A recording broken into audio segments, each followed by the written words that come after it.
childless. She will die young of ovarian cancer or live to know her great-grandchildren. But these are only a few possible arcs to a life, a handful of shooting stars in the night sky. Change one thing and everything changes. A tremor here sets off an earthquake there. A fault line deepens.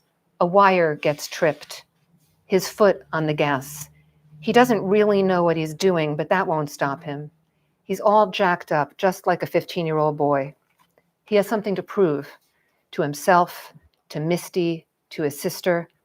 It's as if he's following a script written in Braille, his fingers running across code he doesn't understand. Theo, slow down. That's his sister Sarah from the back seat. Misty's riding shotgun. It was Sarah who tossed him the keys to their mom's car. Sarah, age 17.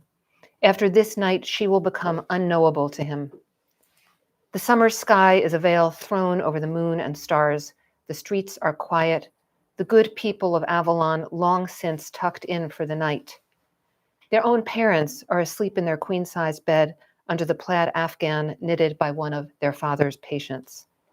His mom is a deep sleeper, but his dad has been trained by a lifetime as a doctor to bolt awake at the slightest provocation. He is always ready. The teenagers aren't looking for trouble. They're good kids. Everyone would say so. But they're bored. It's the end of summer. School will resume next week. Sarah's going into her senior year, after which she'll be gone. She's a superstar, his sister.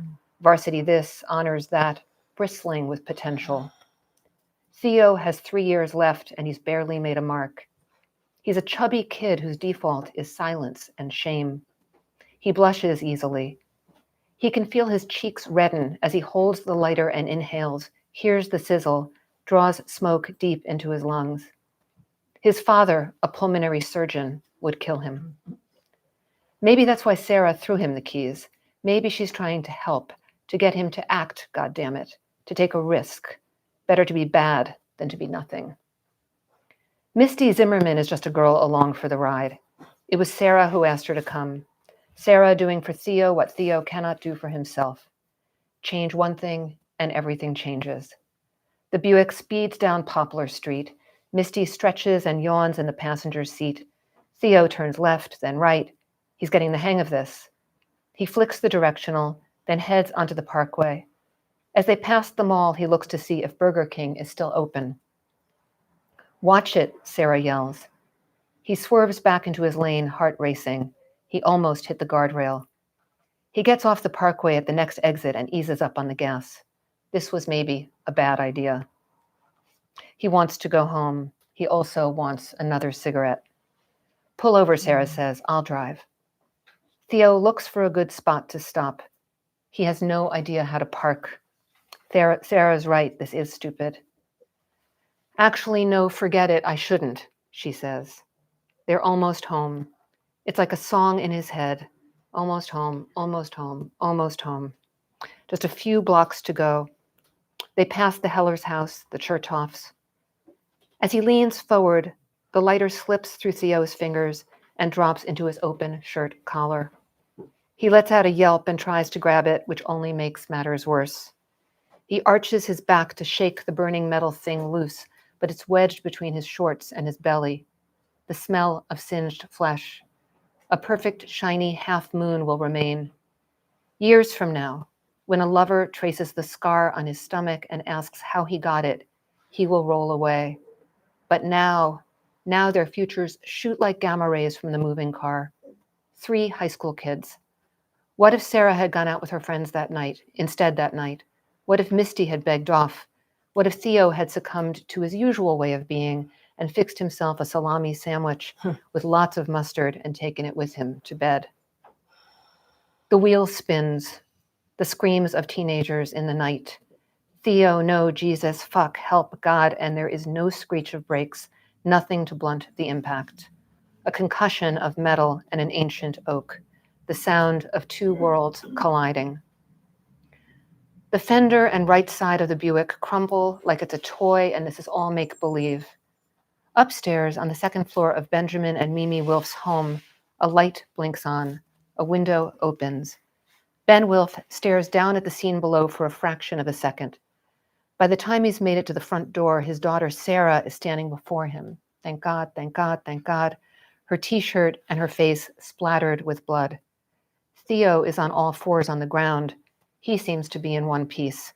Thank God, thank God, thank God. But then there's a girl in the car, Dad.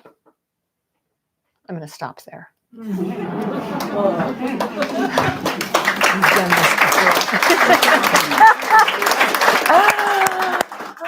I always feel like I should apologize to people for that reading, but Well, I've got chills. All right, so how many of you have read this book out of curiosity? Okay. my husband raised his hand.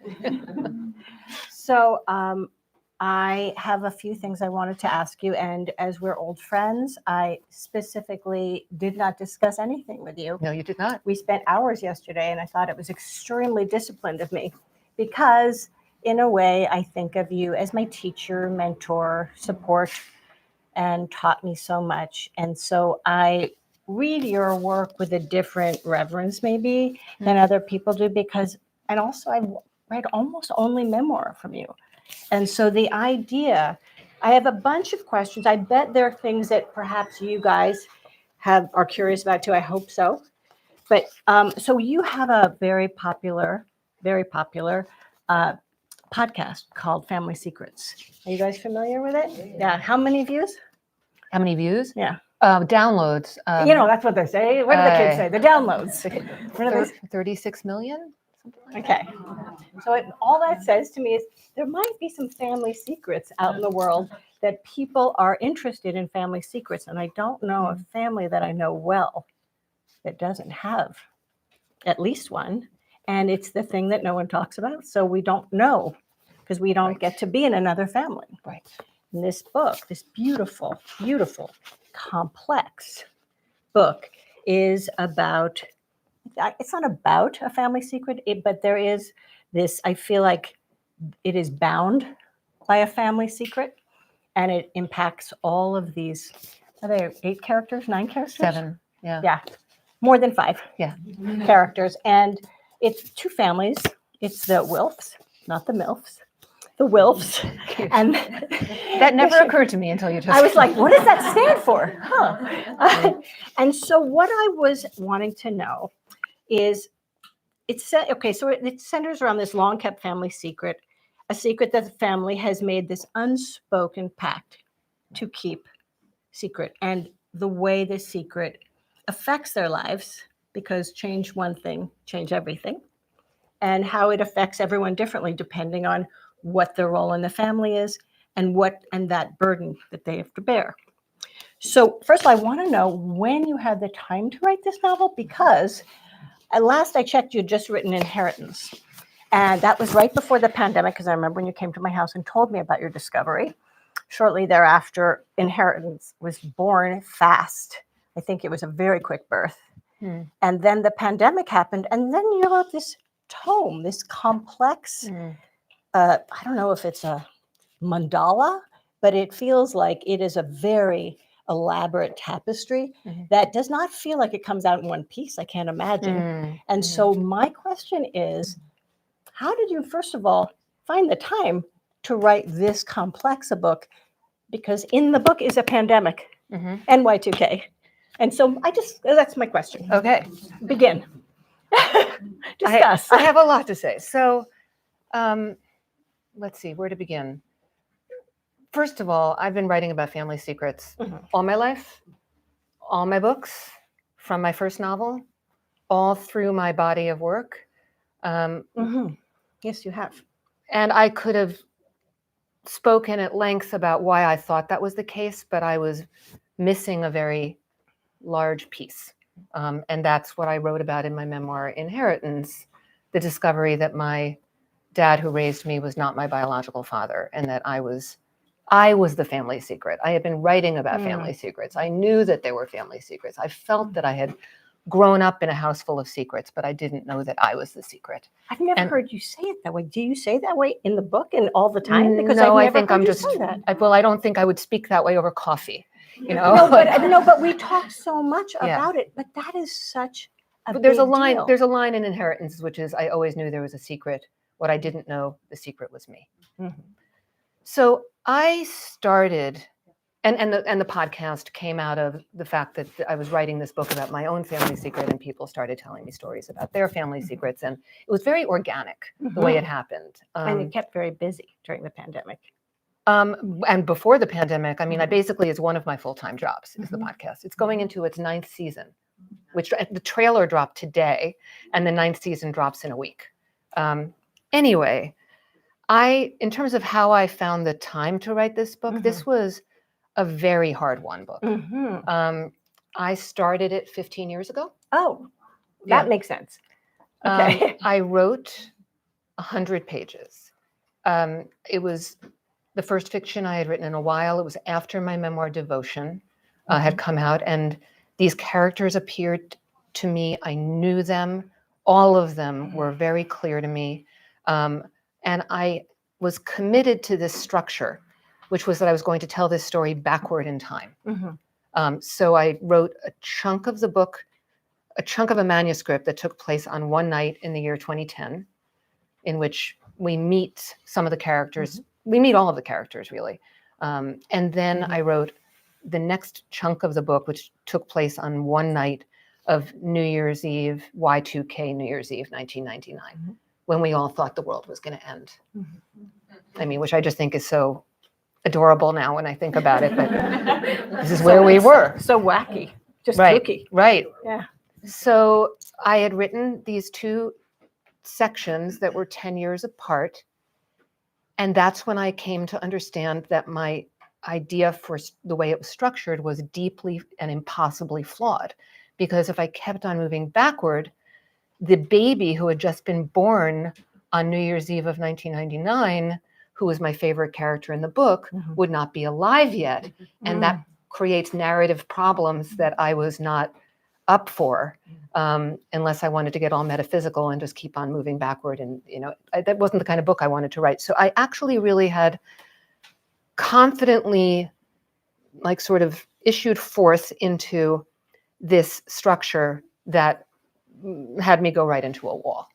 And I was committed to the structure. I was sort of wedded to it. And so the book went into a drawer, and it stayed in a drawer. And I was so sad about it because I really loved these characters and I really loved the work that I was doing, but I didn't have it. And so it went into a drawer, and I went back to work. I wrote Still Writing. Still Writing wouldn't have existed if that hadn't happened. Then I wrote Hourglass. Then I made The Discovery About My Dad. Then I wrote Inheritance. Then the pandemic happened.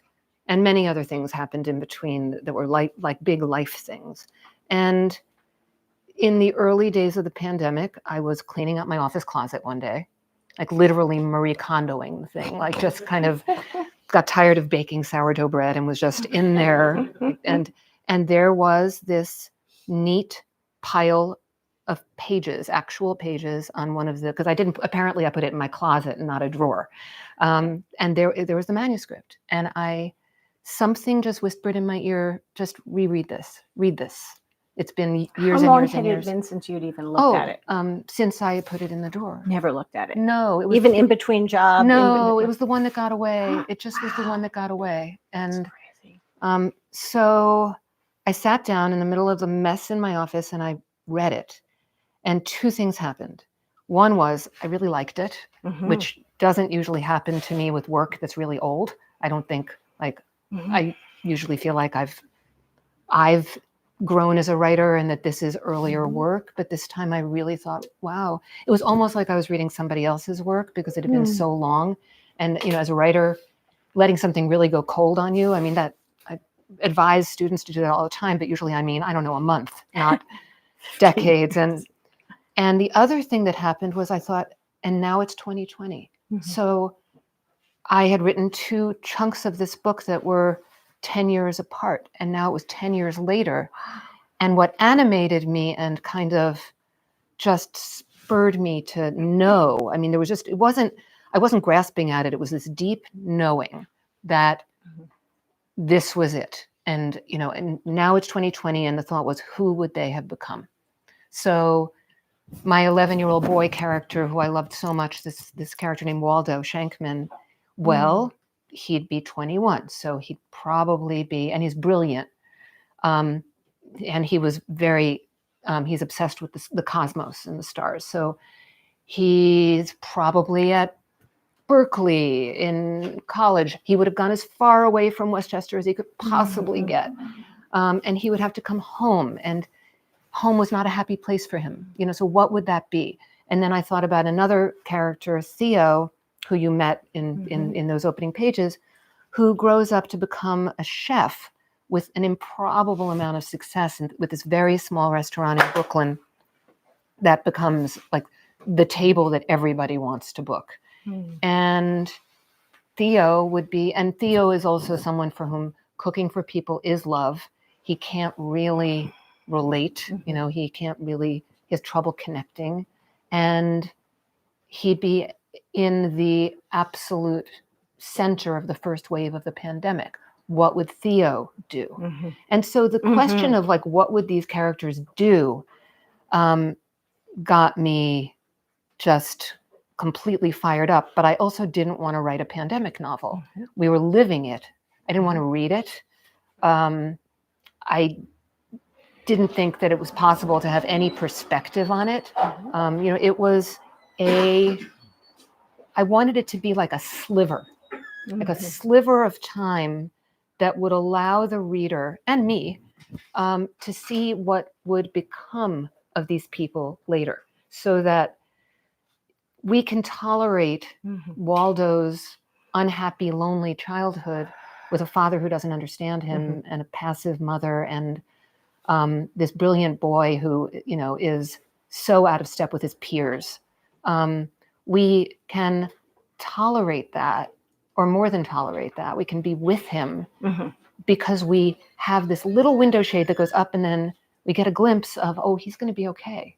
And there are several places like that in the book that were, for me, so satisfying to write, because it's just, maybe there's 15, not even, probably there's 10 pages in the whole book that take place in 2020, but they are, and they're sort of peppered throughout. I understood that structure that I had started with, of the backward in time, that it needed to be upended, and it needed to be, you used the word mandala. I love that. It needed to be, this mosaic, this puzzle, this. That's what it feels like. Right. And one last thing about that, which is that. But it also has a spiritual depth of a mandala as well. Because it has like the tiles that you would see in an ancient temple. That's what I mean when I say that. And pattern, right? And like that, what belongs. Get the chills. Look, my whole face just goosebumps. Yes, that's what you made. You made that. The other thing is that in the thank you. You're so cute. The other piece of that is that in the ensuing years of those years from when I started and when I came back to it, a number of things happened. I learned, I know so much more about secrets than I did when I started.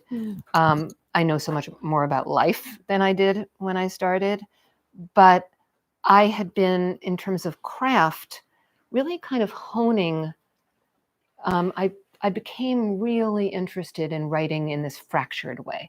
It started with devotion, which is, when I was writing devotion, I thought, I'm writing a book that no one is going to read, because it's told in these tiny little pieces. And I just thought, who's going to read a book that's told in these tiny little pieces? People with ADHD.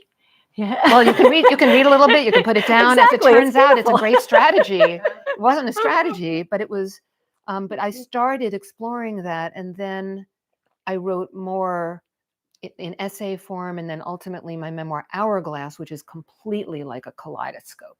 And I wanted to play with time, because we are trapped in time. We live in time. We're going to all leave here an hour older than we were when we walked in. We are moving forward in time, but it's not how we live within ourselves. We contain multitudes, and the leaning into the past, the anxiety about the future, When we walk around, our emotional and internal lives are kind of a jumble of, they're not memory. God is not chronological. And I wanted to explore that and to find a way. It's the way I love to work now. And so being able to return to this material with having honed that craft over those years. And those books teaching you. Yeah. That's amazing. Exactly. That's really, really, really good. I'll tell you one other thing. Tell me more. Okay. Please.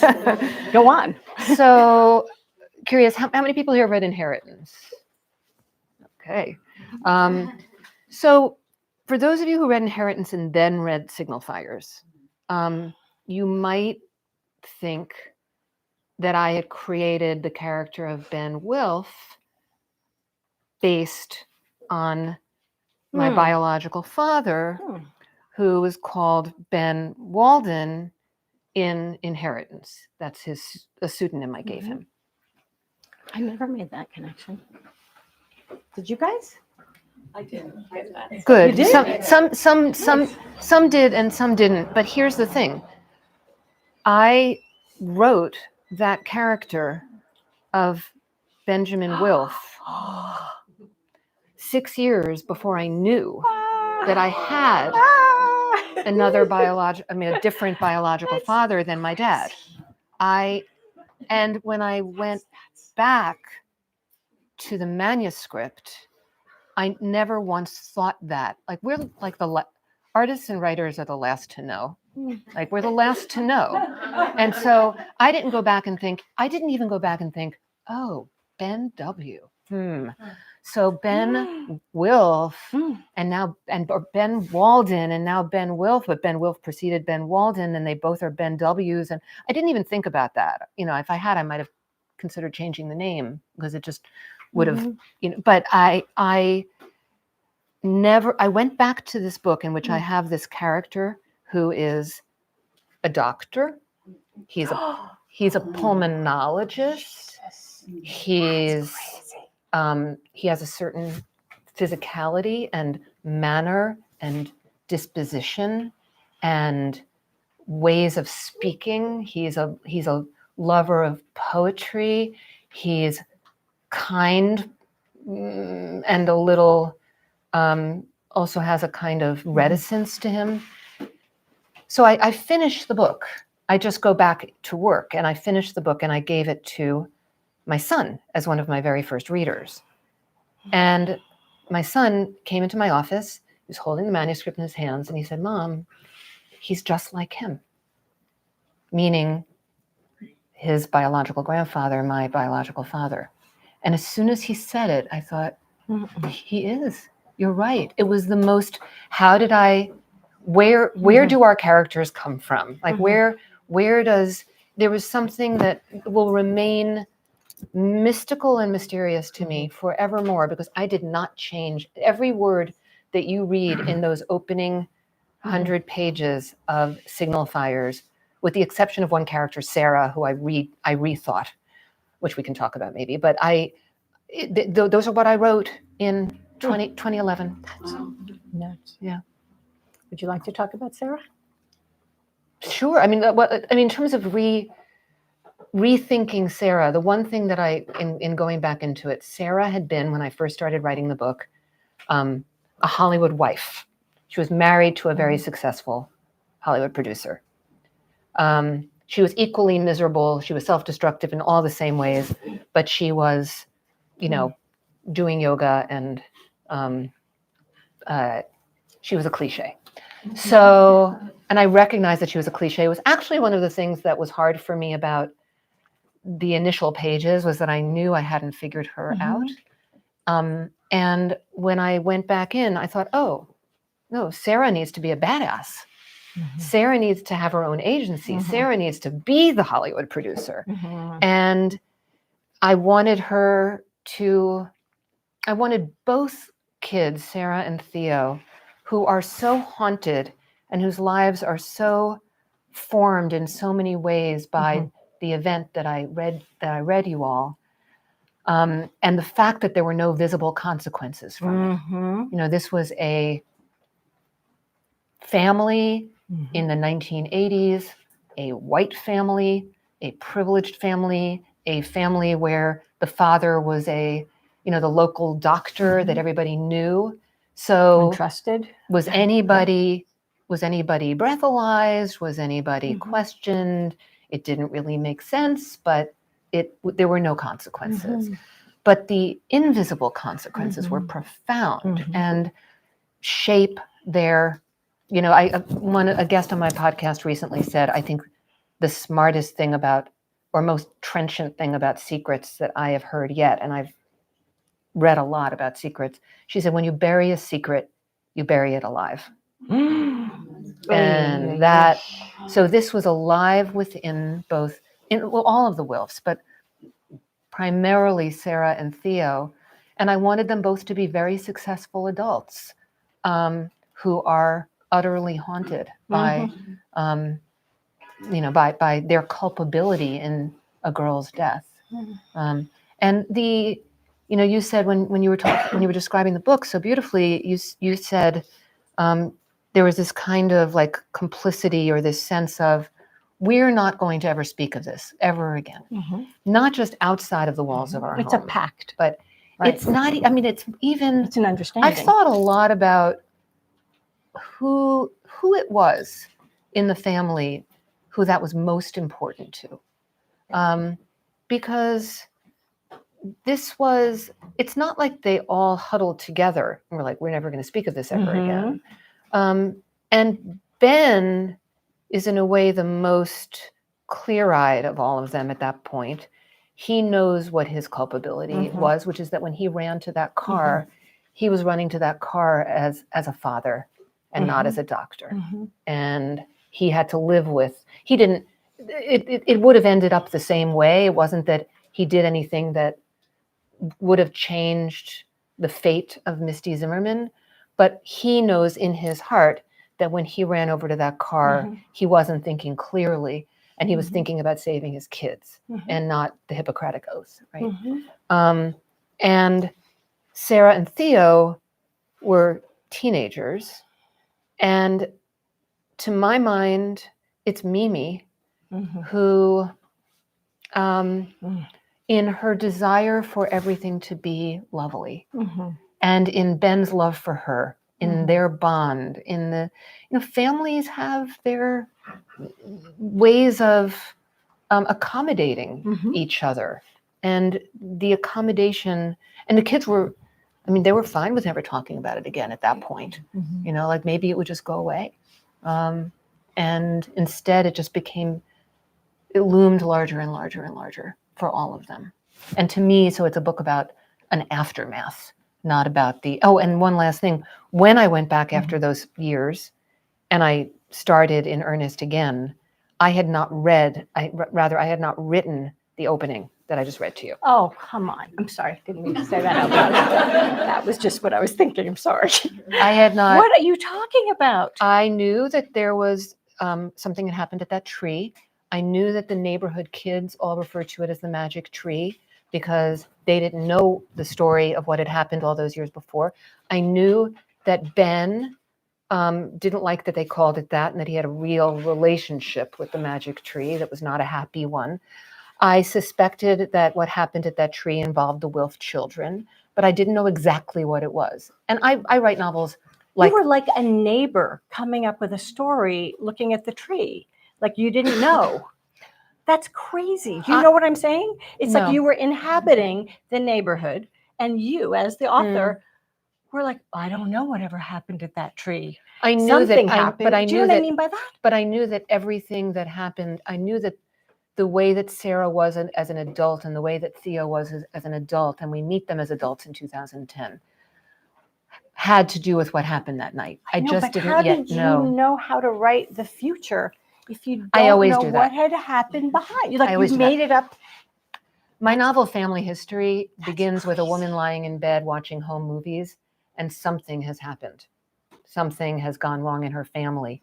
And she's watching home movies, and watching sort of images of her happy family, and you can feel that something has gone wrong and her family isn't happy anymore. I didn't yet know what it was that had happened. I wrote my way into that character of Rachel to come to learn. That was the discovery. I have also been very interested in what happens in a mystical sort of way, like what happens in place over time. So that tree, for me, in my yoga practice at home in Connecticut where I live, I for many years have looked out at this tree when I'm practicing. It's in our front meadow. It's an old poplar. And I remember once, and whenever I'm in tree pose, it's my drishti. I can say that because we're in LA. And one day I had the thought, this tree has been here long before we got here, and it's going to be here long after we leave. And that just interested me. You know, the idea tree as witness. Yeah, the tree as a silent witness, and place as witness in a way. And one other piece, and again, this is an illustration of the writer being the last to know. But when we first moved to this small town in rural Connecticut where we live, right when we moved there, our son was like 3 years old, and there was this awful accident in the community, and a boy died on black ice, on a just clear day. Nothing to do with the kind of accident that I wrote about at the beginning of Signal Fires. That's what happened. And every day I would drive my son to preschool up this winding road. And shortly after it happened, I saw the mother, and she was sitting by the utility pole where the car had crashed into. And she had a folding chair. She had set herself up there, and she was there every day. And I would look for her, and she started planting things. She planted wildflowers. At Christmas time, she put up tinsel, and she was there every day. And it was heartbreaking, and years went by. And one day, because my son went to that school all the way to 8th grade, one day she wasn't there anymore. And I registered that she wasn't there, and I never saw her there again. And she sort of haunted me. But I also had the thought at some point that other generations of young families would drive their kids up that road and not know what had happened at that utility pole. So where does the pain go? Where does the trauma go? Where does the heartache go? Does it just, does it exist somewhere? So these were things, and I absolutely never once thought about that utility pole or that mother, or this was not a conscious thing. I thought about it well after I finished the book, and I thought, it must have come from there and the yoga tree.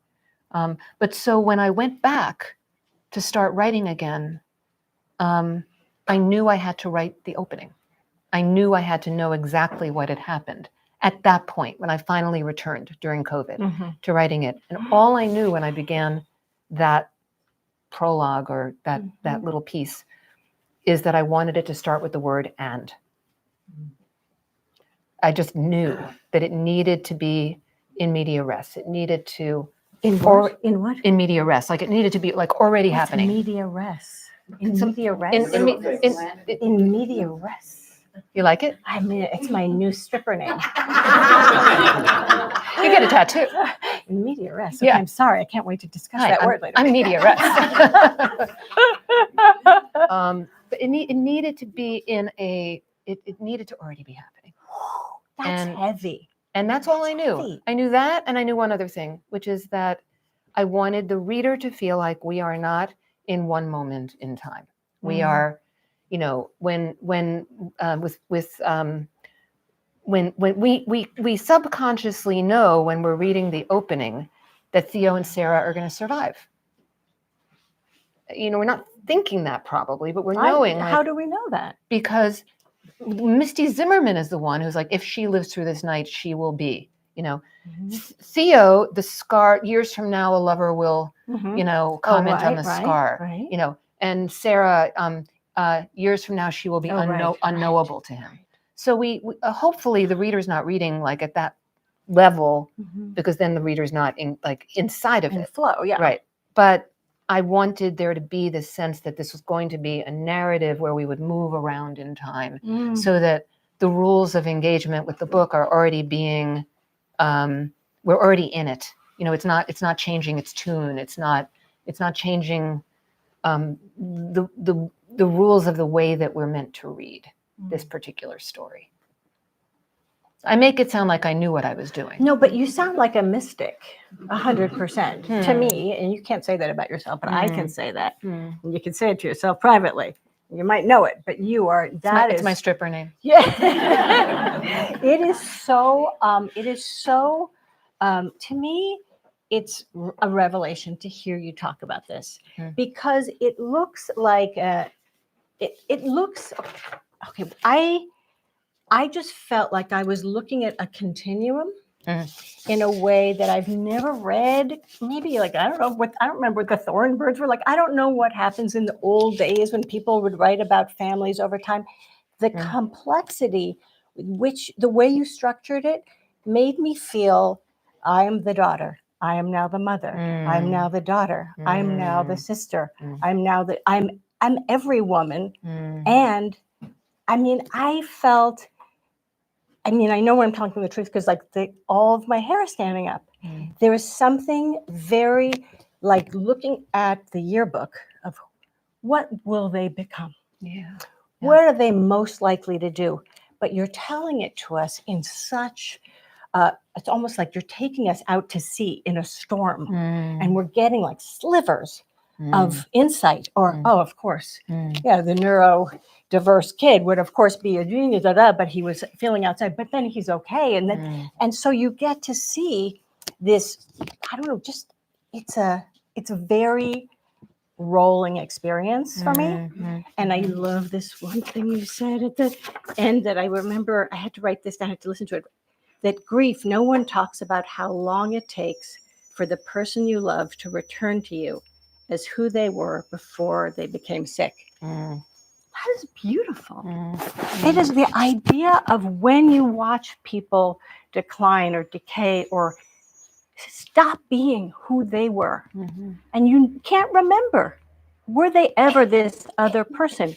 But because you're reading it and you're doing this like almost like a spirograph, you're just circling back, and you're getting to have this insight into, and everyone's so good. There's nobody bad. It's just Some readers happen. might disagree with you. Really? Who's bad? Some people have found Waldo's father, Schenkman, very difficult. Oh, I found him to be so lost, so scared. Yeah, I mean, I love Schenkman.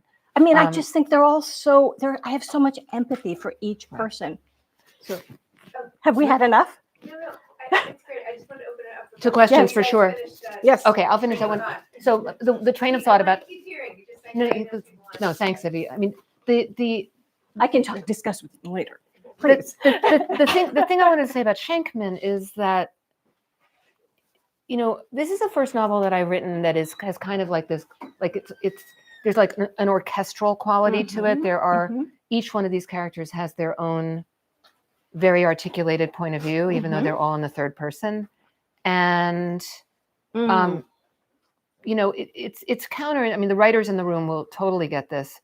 It's like, on the one hand, I'm the novelist, so I'm in control of these characters, right? So if I wanted Schenkman to do better, I could have Schenkman do better, except that's actually not true. And I was there kind of one step behind Schenkman as the narrator, the slightly omniscient, like layered narrator, thinking, oh, Schenkman, don't do that.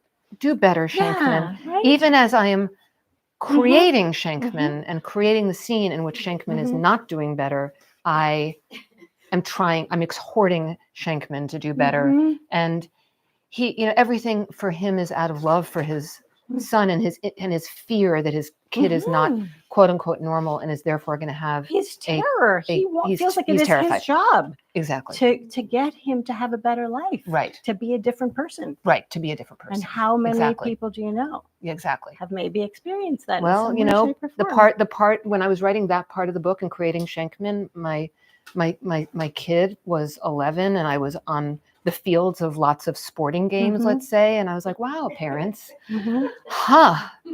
there's like, you know, there's some parent, you know, it's just, I guess I was absorbing, you know, some of that, you know, like catch the ball, don't stand there and look up at the stars. So, but with that, should we open it up to questions? You go. Yeah. Questions.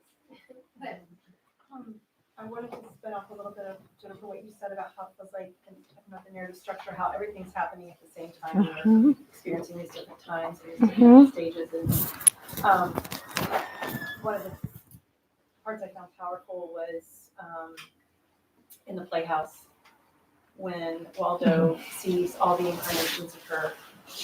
I mean, I had a really similar experience when I lost my dad, where I felt like, you know, I saw these things, and I didn't feel like I was seeing something, but it was just it was an experience that I had, and so it felt so real. And where it's interesting is that I was feeling that as someone who knew and loved him, but he was having this experience as someone who did not know her, but he was like a proxy. But no, I just felt like that was really powerful, and it was like a microcosm of the book where everything's happening at once in that moment, you know, where she was all of herself. And did that come from something that you've experienced, or it just felt, it was very real? And Thank you. Like, wow, I've never read that because I felt I had that. I think it no, I haven't experienced it. I think it came from a wish. You know, I think I gave Waldo some of what I would like to believe. And Waldo also becomes, you know, he's able to comfort Ben later with that. And I didn't know that was going to happen until I got there, but that was, you know, part of where that was going to always go. But I do think, I mean, Signal Fires has been described as my most spiritual book, and I wrote a whole memoir that is a spiritual memoir, but I think I put a lot of my own desires in there. Yeah. Any other questions? I know there are questions. Well, I want to ask you something, but it's kind of weird. Well, maybe it's not. I read Inheritance on the beach in Hawaii last year. I'm Jewish, and I couldn't stop crying all the way through that book. And so that led me to your work. And you're kind of my current author crush, actually. So I'm listening to you talk, and I know you talk a lot, and I haven't listened to your podcast, maybe because I'm a bit scared of how deep I might go into that. I listened to Anderson Cooper's podcast series, and that was very affecting. So I'm listening to you talk, and you talk like you're right. You build up a suspense, and then you stop. Like when I read Inheritance, I couldn't believe how you finished each chapter, keeping me hanging. And you talk like this. So when you did you become a writer because you observed that you had a way of storytelling in your everyday verbalizing, or were you like me, you just picked up a pen and started writing and then realized that guided how you talk to people and tell stories? I love that question. Well, that's not a weird. I'm an interviewer. That's not well a. That's not a. That's a great question. Yeah, I think that the tension of feeling like I never say it right when I'm speaking is actually what made me a writer. Good, but I mean, and maybe I've gotten better at it over the years. But I think as a young person, I felt like I was a little trapped inside of myself for reasons I understand better now, and there was just a lot of just feeling like I wasn't quite landing in what I said. Whereas when I was in front of the page or in front of the computer screen, I had all the time in the world to get it right. So I think one of my favorite quotes about writing comes from Joan Didion, where she, in this essay, Why I Write, where she wrote, if I had even the remotest access to my mind, I wouldn't have become a writer, and for me, writing is a tool of illumination of the self, of the world. I discover things that I didn't know I knew, always. And so that's true with memoir. That's true with fiction. I mean, they're obviously very different genres, but that is the way that I write. Like, people have asked me, did I write all of the pieces of Signal Fires in one story and then chop them up and put them back together? And it's like, I cannot imagine working that way. It was one led to the next and then led to the next. And that's been true of this kind of, and that was true of Inheritance too. I mean, I had my process for Inheritance. I had index cards all over my desk. And I thought for a while the book was going to be structured in 3 parts, and then it ended up needing to be structured in 4 parts. But I would write on these index cards and just be like, oh, I think this is in part 1. Oh, I think this is in part 4. I'll get to that later. Oh, I think, and those piles of index cards were what I would shuffle through every morning when I sat down to work. And sometimes there was something there, and sometimes there wasn't. Sometimes the next right thing revealed itself. Sometimes I had to sort of find it. Because I got the impression with Inheritance that you were that I was in the middle of your journal, and that I was literally moving with you in that story. I wrote 200 pages of Inheritance that I threw out, that were that. That was that. I wrote it breathlessly in real time, and from a place where I was pretty traumatized. And one of the things that I learned about writing from trauma is that trauma is recursive. It comes back. I mean, if you talk to somebody who's recently been traumatized, they will say the same thing to you over and over and over again in the same way, with no, with no greater insight. And that's what those 200 pages were. Wow. And it was horrifying to me when I realized that. And I only realized that because I had to stop working on Inheritance because I was going on tour for Hourglass, which I had already written, which was done when I made my discovery. Thank God, because I don't know how I ever would have finished it. But when I returned to those pages and reread them, I thought, oh, back to page 1. And I reread Didion's The Year of Magical Thinking, which I had read twice, and it hadn't occurred to me that actually it wasn't right in the moment. It was just adjacent to the moment. And there was like a fulcrum from which she told that story that allowed her to have the kind of slight distance. So, because I needed to have that, and I did have that, because I wouldn't have been able to make the leaps forward into the future, into the past, if I had been writing from the breathless present, because the present is breathless. Yes.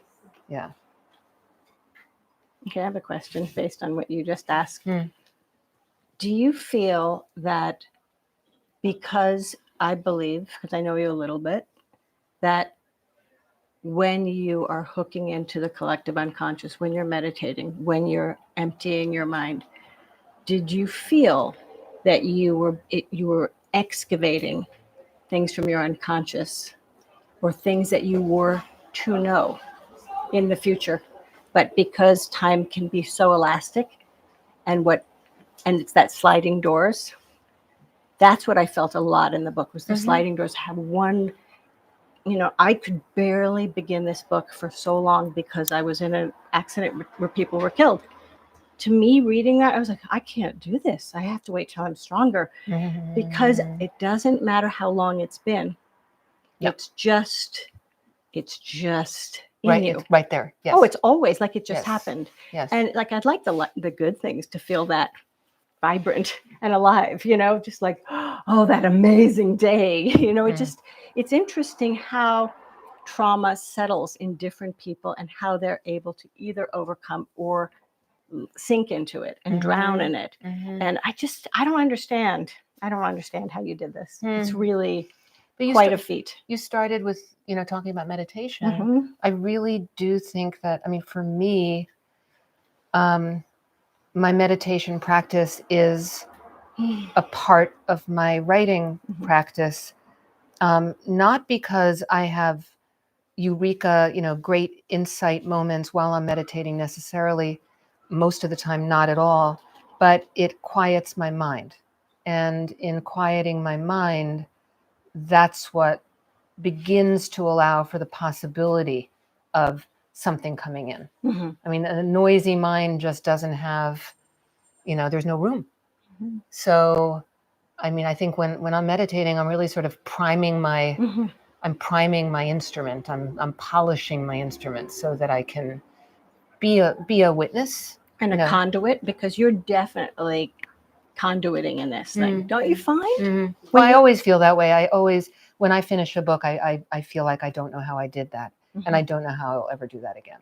Mhm. Always, because I won't do that again. Mhm. If whatever I do next, it'll be, Mhm. and it's a new mountain. Mhm. You don't know the terrain of that mountain. You haven't climbed that mountain, even if you, and it's dangerous to think, well, I climbed that other mountain, so I know how to climb this mountain.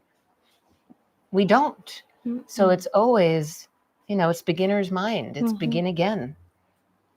Yeah. Thank you so much. This was amazing.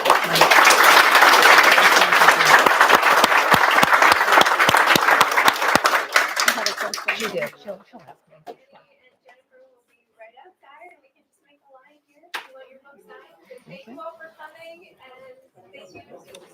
Thank you, sweetheart. You're amazing.